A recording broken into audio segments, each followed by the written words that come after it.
I'm shocking. I'm checking the references, all those things that I now I'm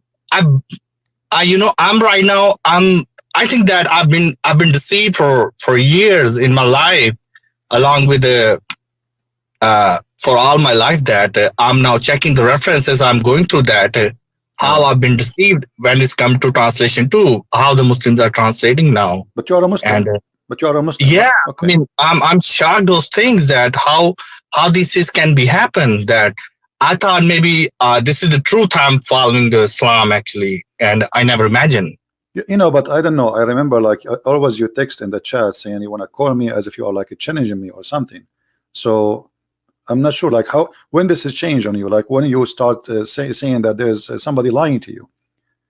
Because as I You know, remember, you I, were I texting start saying I watching. wanna. I start watching a video about 2 weeks, Okay. and I can tell within a week actually figure it out. Somehow I it changed my mind. In the first week, I thought I have to call you and I have to challenge you to, hey, no, you are wrong actually. But now I'm checking the references, and I'm shocked. I'm going to the all my alims and all the people who know the Quran actually, and when I ask the question, they have no answer. They are failed to explain me that what's going on.